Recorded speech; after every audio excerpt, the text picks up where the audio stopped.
বোর্ডে আসার পর ওনাদেরও রূপ চেঞ্জ হয়ে যায়। বাংলাদেশ যদি কোনোদিন ওয়ার্ল্ড কাপও জিতে যায় ওই সেলিব্রেশনটা আমরা দেখতে পারবো না। এখন পেস বোলিং ইউনিটটা আগের চেয়ে অনেক বেশি স্ট্রং। আমার কাছে মনে হয় অনেকের অবদান। ওই tournament was one of my turning points. Domestic cricket ইনশাল্লাহ খেলবো। তামিম ইকবাল, বাংলাদেশ ক্রিকেটকে আপনার অনেক কিছু দেওয়ার আরো বাকি আছে, আপনি একদম ইনফর্ম থাকা অবস্থায় রিটায়ার করলেন। না, আমার কাছে মনে হচ্ছে যে এটা রাইট সময় ছিল, আর সবকিছুর একটা ভালো সময় থাকে, আর I felt this was the right time and that is the reason. বাংলাদেশে অনেক বড় বড় প্লেয়ার তাদের সঠিক সময়ে বিদায় নেয়নি, কিন্তু আপনি তো ইচ্ছা করলে একটা রাজস্বিক বিদায় নিতে পারতেন, সেই সুযোগটা আপনার কাছে ছিল, সেটা নিলেন না কেন? দেখেন, আমার কাছে মনে হয় যে আমার হয়তো বা মাঠ থেকে বিদায় হয়নি, বাট এর চেয়ে ভালো বিদায় আমার হতেই পারে না। যেখানে সবাই চাচ্ছিল আমি খেলি, আমিও একটা সময় চিন্তা করেছিলাম যে হয়তো বা খেলবো, বাট সব দিক থেকে চিন্তা করে আমার কাছে মনে হয়েছে this is the right time, rather than আমি খেলাটা ছাড়ি আমার নিজের টার্মে, বা অন্য কেউ এসে আমাকে বলুক যে ছেড়ে দাও। সো এতটুকু খুশি যে আমি নিজের ইচ্ছায় ছাড়তে পেরেছি। শুধু বাংলাদেশ না, ওয়ার্ল্ড ক্রিকেটেও তো আপনার মতন একজন ড্যাশিং ওপেনার দরকার। না, আমার চেয়ে অনেক ভালো ভালো ওপেনার আছে আমাদের দেশেও। যখন ওরা এনএফ ম্যাচেস খেলবে আমার কাছে মনে হয় আমার চেয়েও ভালো প্লেয়ার আসবে। ভারতীয় সাংবাদিকের একটা প্রশ্ন, যে 2007 সালে আপনি যখন জহির খানকে ছক্কা মারলেন, তখন আপনাকে নিয়ে তারা ভেবেছিল আপনি অনেক অনেক উচ্চতায় যাবেন, বিরাট কোহলিদের থেকে বড় উচ্চতায়। এটা নিয়ে কি আপনার কোনো আক্ষেপ আছে যে আপনি ওই অবস্থানে যেতে পারেননি? 2007 সালে এই যে ভারতীয় সাংবাদিকদের প্রশ্নটা সঠিক না, কারণ 2007 সালে তো বিরাট কোহলি আসেনি, তো ওনারা কেমনে বুঝে নিলেন যে আমি বিরাট কোহলির চেয়ে বড় হবো 2007 সালে? বা তারা আপনাকে তেন্ডুলকারের সাথে কম্পেয়ার করতেছিল? না না ভাই, আমার কাছে মনে হয় যে ওনারা এই জিনিসটা চিন্তা করেছেন, এটার জন্য আমি গ্ল্যাড। বাট অবশ্য যার সাথে কম্পেয়ার করে চিন্তা করছেন, আমার কাছে মনে হয় না যে আমার সাথে ওই লেভেলে ওনার সাথে কোনো ধরনের কোনো কম্প্যারিজনই আছে। আপনি একটা ইন্টারভিউতে বলেছিলেন যে লন্ডনের আপনার সেঞ্চুরিটা সব থেকে ফেভারিট। আপনার তো লন্ডনের 2টা সেঞ্চুরি, একটা লর্ডসে একটা ওভালে, কোনটাকে এগিয়ে রাখবেন? 3টা ওল্ড ট্র্যাফোর্ডেও। ওল্ড ট্র্যাফোর্ডে? জি জি। সো না, আমার কাছে মনে হয় Lord's will be always very special আমার কাছে মনে হয়, because of the history. So I have to say Lord's. 2005 সালে আপনি বাংলাদেশ টিমে ছিলেন, আমরা তো ইংল্যান্ডের সাথে ভালো করতে পারিনি, বাট এখন বাংলাদেশ টিমে নাহিদ রানা, তাসকিনের মতো পেস অ্যাটাক আছে, এবাদত। আপনার মনে হয় বাংলাদেশের এখন ইংল্যান্ড ট্যুর করা উচিত? অবশ্যই করা উচিত। আমার কাছে মনে হয় বাংলাদেশ ইংল্যান্ডের ট্যুর করলে আগে আমরা যা খেলেছি তার চেয়ে অবশ্যই ভালো খেলবে, বিকজ বাংলাদেশের এখন পেস বোলিং ইউনিটটা আগের চেয়ে অনেক বেশি স্ট্রং। সো আমি বিশ্বাস করি যে বাংলাদেশের ভালো খেলার চান্সেস আছে, বাট ট্যুরটা হওয়াটা অনেক ইম্পর্টেন্ট। আপনাকে নিয়ে অনেক আলোচনা, আপনি ক্রিকেট বোর্ডে নির্বাচন করবেন, প্রেসিডেন্ট হবেন, এরকম আলোচনা। যদি প্রেসিডেন্ট হন তাহলে বিপিএলটা কিভাবে করবেন?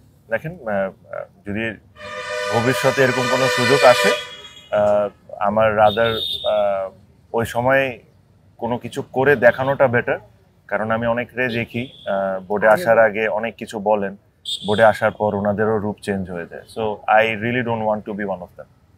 কলকাতার মনব্বর আলী আমার একজন শিক্ষক ছিলেন, ওনার কাছে আমি খেলা শিখেছি। তিনি দাবি করে যে আপনি ওনার প্লেয়ার, মানে উনি বলে যে মনোয়ার আলী। মনব্বর আলী। জি জি জি জি জি। আসলে আমার বাবা অনেক অসুস্থ থাকতেন, অসুস্থ থাকার কারণে আমাদের অনেক সময় কলকাতায় কাটানো হতো বিকজ অফ দ্য ট্রিটমেন্ট। তো এমনও সময় যেত যে 1-1.5 মাস আমাদের কলকাতা থাকতে হচ্ছে আব্বা ট্রিটমেন্টের কারণে। আমার বয়স অনেক কম ছিল, তো আব্বা ওখানে আমাকে একটা একাডেমিতে ভর্তি করে দিয়েছিলেন। উনি ওই জায়গার কোচ ছিলেন কলকাতা আর ওখানে ওনার আন্ডারে আমি কোচিং করতাম। এটা আপনি নাকি গিয়েই বলেছিলেন হামকো জয় শ্রীয়া বান্না হ্যায়? না না না ভাই, এরকম আমি হয়তো বলেছি যে, কারণ আমি জয়সূরিয়াকে অনেক পছন্দ করতাম যখন আমি ছোট ছিলাম। তার এখনো অবশ্যই তার খেলাটা আমি সবসময়, যতদিন সে খেলেছে, I use to really enjoy. তো হয়তোবা অনেক আগের কথা, আমার ঠিক মনে নেই, হয়তোবা বলেছি। উনি আমাকে বলেছে যে তামিম ইকবাল এমন একজন প্লেয়ার যে বল মাটিতেই পড়তে দেয় না। তো উনি ইন্টারভিউ দিয়েছে ইন্ডিয়ান পত্রিকায় যে তামিম আমার হাতেই গড়া।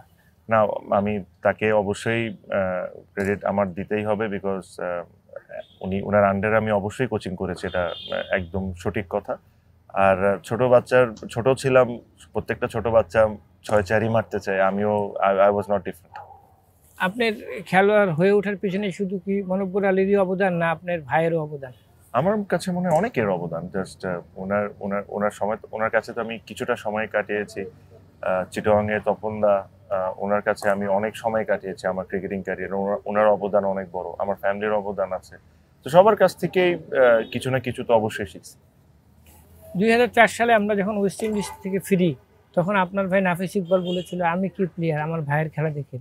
তো আপনার খেলা দেখতে গেলাম এতে বিকেএসপিতে, একটা ট্রাই নেশন চলতেছিল, শ্রীলঙ্কা, বাংলাদেশ আর ইংল্যান্ড।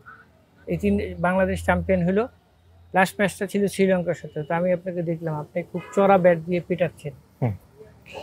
না, অবশ্যই ওই টুর্নামেন্টটা আমার লাইফের অনেক বড় টার্নিং পয়েন্ট ছিল। সো প্রত্যেকটা ক্রিকেটারের জীবনে কোনো না কোনো ম্যাচ বা কোনো না কোনো টুর্নামেন্ট যেটা তার লাইফটাকে চেঞ্জ করে দিয়েছে। আই থিঙ্ক ওই tournament was one of my turning points. আপনার চাচার হাত ধরে যখন আইসিসি ট্রফিটা আসলো, তখন তো আপনি একদম বাচ্চা, মানে আমি আপনাদের বাসায় গিয়েছিলাম, ছোটাছুটি করতে দেখলাম খুব। তখন আপনার কি মনে হয়েছিল? আমার কাছে সবসময় একটা জিনিস মনে হয়েছে যে আইসিসি ট্রফি যে সময় বাংলাদেশ জিতে, বাংলাদেশ যেভাবে করে সেলিব্রেট করেছে, আমি এটা পুরোপুরিভাবে বিশ্বাস করি যে বাংলাদেশ যদি কোনোদিন ওয়ার্ল্ড কাপও জিতে যায়, ওই সেলিব্রেশনটা আমরা দেখতে পারবো না। সো আমি ভেরি লাকি যে আমি ওটা উইটনেস করতে পারছি।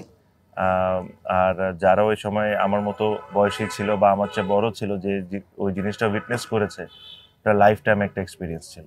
মাশরাফি আর হাবিবুল বাশারের মধ্যে কমফোর্টেবল ক্যাপ্টেনটা কে? দেখেন, হাবিবুল, সুমন ভাই যখন ক্যাপ্টেন্সি করেন তখন আমার একদম স্টার্টিং ছিল। তো খুব বেশি আমি সুমন ভাইয়ের ক্যাপ্টেন্সি আন্ডারে খেলি নাই, বাট উনি একটা ফাদার ফিগার টাইপের ছিলেন যখন আমি ফার্স্ট স্টার্ট করি। অবশ্যই ক্যাপ্টেন্সি কেমন ভালো অতটুকু বোঝার আমার ক্ষমতা ছিল না ওই সময়। মাশরাফির সাথে আমি অনেক বছর খেলেছি। So Mashrafe was more like an elder brother. So দুজনেরই আমার কাছে মনে হয় ইকুয়ালি কন্ট্রিবিউশন আছে বাংলাদেশ ক্রিকেটে।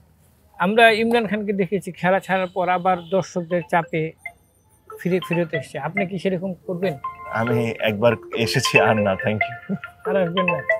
5 সালে কার্ডিফে আশরাফুলের যে ইনিংসটা খেললো, ওই বাংলাদেশ জিতলো, ওই সময় আপনার কি মনে হয়েছিল আশরাফুলের ইনিংস দেখে? তখন তো সেই সুপারস্টার। অবশ্যই, মানে ওই ধরনের ইনিংস একজন বাঙালি ব্যাটসম্যান খেলছে, এটা দেখে তো অবশ্যই অনেক প্রাউড হয়েছিলাম। অ্যান্ড ই ওয়াজ, মানে চমৎকার একটা ইনিংস ছিল। ইনিংসের চেয়ে বড় যে জিনিসটা বাংলাদেশ জিতেছিল, so I was happier for that মোর। কোন ইনিংসটা ওর বেটার, না ইংল্যান্ডের এগেইনস্টে 94 না অস্ট্রেলিয়ার? আমার কাছে মনে হয় ব্যাটিং তার এনজয় বেশি করেছি ওই 96 না 94 যেটা 94, করেছিলেন হ্যাঁ। ইংল্যান্ডের এগেনস্টে।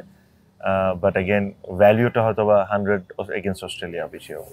2017 সালে আমরা আরেকটা ম্যাচ জিতেছিলাম নিউজিল্যান্ডের সাথে, ওটা কি বাংলাদেশের সেরা ওয়ানডে জয়? সেরা ওয়ানডে জয় বলবো না, বাট টপ 3 এর মধ্যে একটা তো ফর শিওর।